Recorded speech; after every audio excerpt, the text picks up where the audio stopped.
Hello friends, कैसे आप सब। स्वागत है आपका हमारे यूट्यूब चैनल पर। और दोस्तों, हम बात करेंगे आज साधारण विधेयक और धन विधेयक में। ठीक है दोस्तों, ये मोस्ट इम्पोर्टेंट टॉपिक है और हमें पता होना चाहिए विधेयक कितने प्रकार के होते हैं और धन विधेयक किसे कहते हैं और साधारण विधेयक किसे कहते हैं। ठीक है दोस्तों, तो चलिए आज हम इनमें दोनों में अंतर देखते हैं। ठीक है दोस्तों, देखिए यहाँ पर है साधारण विधेयक और ये है धन विधेयक। ठीक है दोस्तों, तो चलिए देखते हैं। सबसे पहले हम साधारण विधेयक पढ़ेंगे, फिर उसके बाद हम धन विधेयक देखेंगे। ठीक है दोस्तों, तो चलिए अब इनमें अंतर देखते हैं। नंबर 1, इसे लोकसभा या राज्यसभा में कहीं भी पुनः स्थापित किया जा सकता है। ठीक है दोस्तों, मतलब इसे लोकसभा या राज्यसभा में कहीं भी पुनर्स्थापित किया जा सकता है। ठीक है दोस्तों, मतलब इसको लोकसभा या राज्यसभा, ठीक है, किसी भी सदन में पेश किया जा सकता है। ठीक है दोस्तों, इसमें कोई भी रोक नहीं है। ठीक है, लेकिन जो धन विधेयक है दोस्तों, वो क्या होगा, लोकसभा में ही पेश किया जाएगा। ठीक है, देखिए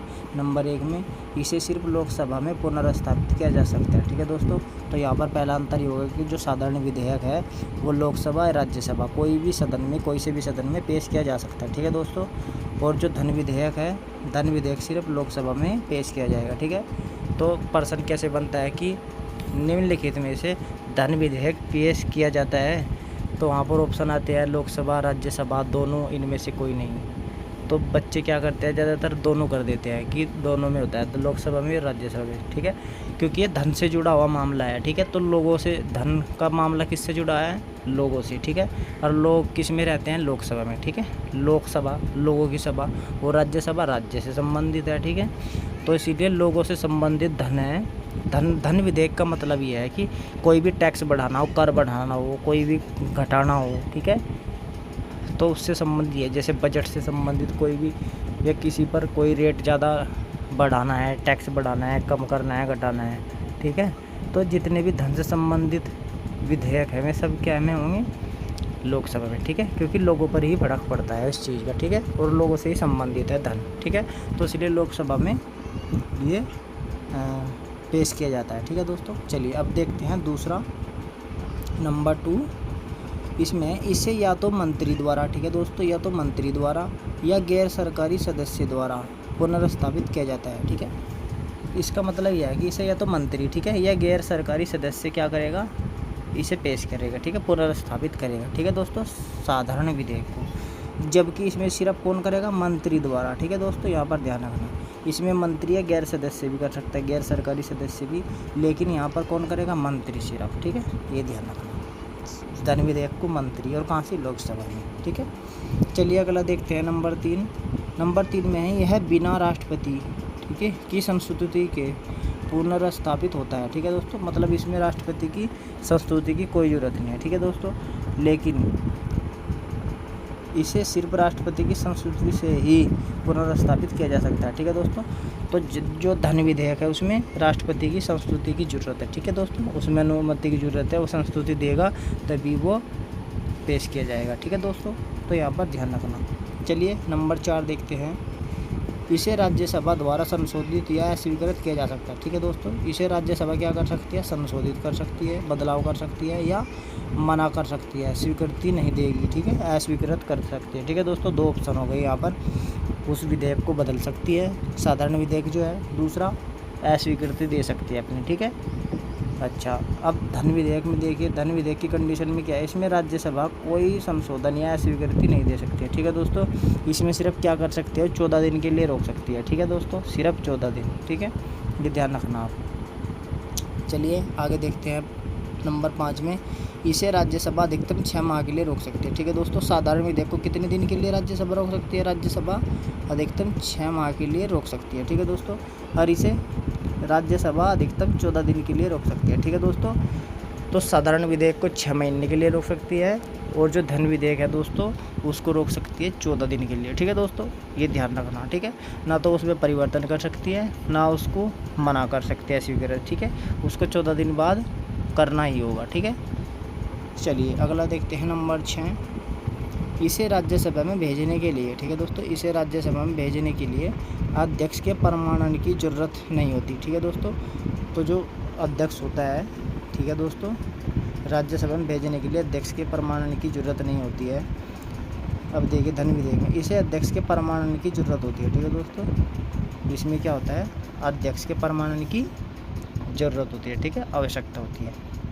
ठीक है दोस्तों, अब अध्यक्ष किसकी बात कर रहे हैं, अध्यक्ष मानने की बात है। जैसे यहाँ लिखा है इसमें इसे राज्यसभा में भेजने के लिए, राज्यसभा में भेजने के लिए, तो यहाँ पर अध्यक्ष है लोकसभा अध्यक्ष के प्रमाणन की ज़रूरत नहीं होती है। ठीक है दोस्तों, मतलब लोकसभा अध्यक्ष के प्रमाणन की कोई ज़रूरत नहीं है, राज्यसभा में चला जाएगा। ठीक है, भेज दिया जाएगा, लेकिन इसे अध्यक्ष के प्रमाणन की ज़रूरत होती है। ठीक है दोस्तों, क्यों, क्योंकि ये पहले कहाँ लोकसभा में पेश होगा, और लोकसभा में पेश होगा तो यहाँ पर जो लोकसभा अध्यक्ष है वो उसको क्या करेगा, प्रमाणन करेगा। ठीक है, सत्यापित, और उसके बाद ये फिर कहा जाएगा राज्यसभा में। ठीक है दोस्तों, चलिए अब देखिए नंबर 7, इसे दोनों सदनों में पारित होने के बाद, ठीक है दोस्तों, यहाँ पर ध्यान से सुनना, दोनों सदनों में पारित होने के बाद राष्ट्रपति की मंजूरी के लिए भेजा जाता है। ठीक है दोस्तों, यहाँ पर क्या होगा, दोनों सदनों में जब पारित हो जाएगा तो राष्ट्रपति के पास जाएगा। तीसरा स्टेप है, असहमति की अवस्था में राष्ट्रपति संयुक्त बैठक बुला सकता है। ठीक है दोस्तों, देखिए क्या होगा, जब दोनों सदनों से पास हो जाएगा, लोकसभा से भी और राज्यसभा से भी, तो उसके बाद कहाँ जाता है, ये जाएगा राष्ट्रपति। ठीक है, राष्ट्रपति से स्वीकार कर लेगा या साइन कर देगा, अपने हस्ताक्षर कर देगा, उसके बाद कानून बन जाएगा। ठीक है दोस्तों, ये प्रोसेस होता है। लेकिन जब दोनों सदनों में क्या हो, असहमति हो। ठीक है दोस्तों, तो जब दोनों सदनों में असहमति हो तब क्या होगा, राष्ट्रपति संयुक्त अधिवेशन बुलाएगा। ठीक है दोस्तों, और हमने पहले पढ़ाया भी है, बताया भी है, जब संयुक्त अधिवेशन होगा दोस्तों तो उसमें क्या होगा, लोकसभा मजबूत होगी और राज्यसभा कमज़ोर। क्यों, क्योंकि इसके जो सदस्य हैं वे ज़्यादा है। ठीक है, 543 सदस्य है, जबकि लोकसभा के और राज्यसभा के 245 है। ठीक है, तो वहाँ पर डबल हो जाएंगे, तो इसलिए राज्यसभा कमज़ोर हो जाएगी। ठीक है, ये भी यहाँ पर आप याद रखना। तो इसके लिए जब असहमति होगी साधारण विधेयक में तो क्या होगा, संयुक्त बैठक बुलाई जाएगी। ठीक है दोस्तों, अब देखिए इधर नंबर 7 में धन विधेयक में, इसमें सिर्फ लोकसभा से पारित होने के बाद, ठीक है दोस्तों, इसमें सिर्फ लोकसभा से पारित होने के बाद राष्ट्रपति की मंजूरी के लिए भेजा जाता है। ठीक है दोस्तों, क्या होगा, इसमें सिर्फ लोकसभा से पारित होने के बाद राष्ट्रपति की मंजूरी के लिए भेजा जाता है। इसमें दोनों सदनों के बीच असहमति का कोई अवसर ही नहीं होता। ठीक है दोस्तों, क्योंकि इसमें प्रावधान है ही नहीं। ठीक है, इसमें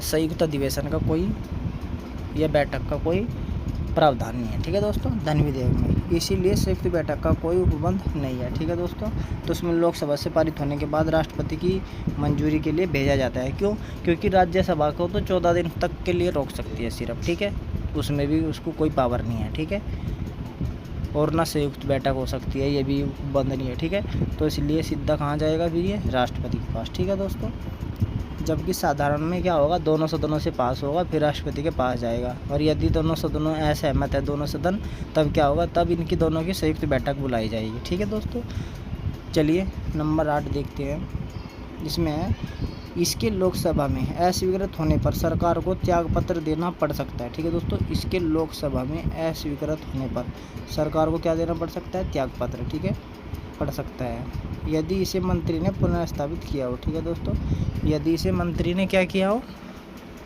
सदन में लाया हो। ठीक है दोस्तों, पुनर्स्थापित किया हो। ठीक है, या पेश किया हो। ठीक है दोस्तों, आप सीधी भाषा में समझ सकते हैं। तो लोकसभा में अस्वीकृत होने पर सरकार को क्या देना पड़ सकता है, त्यागपत्र। ठीक है, अब देखिए इधर नंबर 8 में धन विधेयक में, इसके लोकसभा में अस्वीकृत होने पर सरकार को त्यागपत्र देना पड़ता है।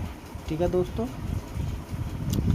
इसके लोकसभा में अस्वीकृत होने पर सरकार को त्याग पत्र देना पड़ता है। ठीक है दोस्तों, अब यहाँ पर इसके लोकसभा में अस्वीकृत होने पर सरकार को त्याग पत्र देना पड़ता है, तो यहाँ पर ये जो पॉइंट 8 है दोनों में बराबर है। ठीक है दोस्तों, ये दोनों में ही सेम बात है। ठीक है, इसके लोकसभा में अस्वीकृत होने पर सरकार को त्याग पत्र देना पड़ सकता है। ठीक है, और यहाँ पर देना पड़ता है। ठीक है दोस्तों, पढ़ सकता है साधारण में, और धन विधेयक में पढ़ता है। ठीक है दोस्तों, मतलब इसमें धन विधेयक में पढ़ेगा ही।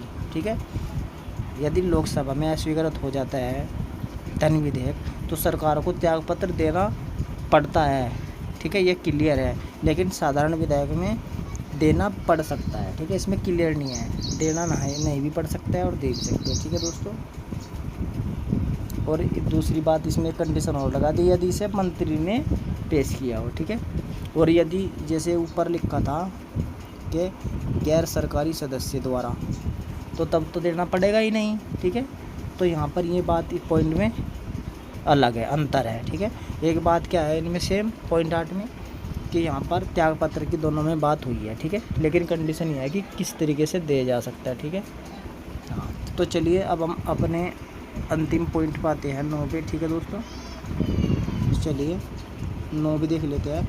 इसे अस्वीकृत, पारित या राष्ट्रपति द्वारा पुनर्विचार के लिए भेजा जा सकता है। ठीक है दोस्तों, देखिए यहाँ पर राष्ट्रपति क्या कर सकते हैं, अस्वीकृत भी कर सकते हैं, पारित भी कर सकते हैं, या राष्ट्रपति द्वारा पुनर्विचार के लिए भेजा जा सकता है। ठीक है दोस्तों, अब यहाँ पर ये बात अस्वीकृत सदन के लिए भी है। ठीक है दोस्तों, मतलब राज्यसभा भी अस्वीकृत कर सकता है, लोकसभा भी स्वीकृत कर सकता है, पारित भी कर सकते हैं, और राष्ट्रपति इसे जब राष्ट्रपति के पास जाएगा पारित होकर दोनों सदनों से, तो राष्ट्रपति क्या करेंगे, पुनर्विचार के लिए इसे वापस भी भेज सकता है। ठीक है दोस्तों, अब उधर ये कंडीशन नहीं है। ठीक है, चलिए देखते हैं पॉइंट 9, इसे अस्वीकृत, पारित तो किया जा सकता है। ठीक है दोस्तों, देखिए यहाँ पर अस्वीकृत और पारित तो किया जा सकता है, लेकिन राष्ट्रपति द्वारा पुनर्विचार के लिए लौटाया नहीं जा सकता है। ठीक है दोस्तों, यहाँ पर राष्ट्रपति इसे लौटा नहीं सकता है, राष्ट्रपति को इस पर सिग्नेचर करने ही पड़ेंगे। ठीक है दोस्तों, तो ये अंतर देखिए हमने।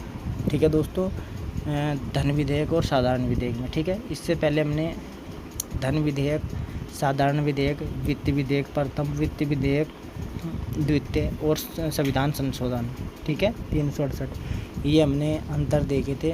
तो दोस्तों हमारा जो आज का टॉपिक था वो था साधारण विधेयक और धन विधेयक। ठीक है, तो इनमें आज हमने अंतर देखे। ठीक है दोस्तों, तो चलिए फिर अगली क्लास में आगे मिलेंगे नई वीडियो के साथ। ठीक है दोस्तों, नए टॉपिक के साथ। तो तब तक के लिए धन्यवाद, नमस्कार। ठीक है दोस्तों, चलिए।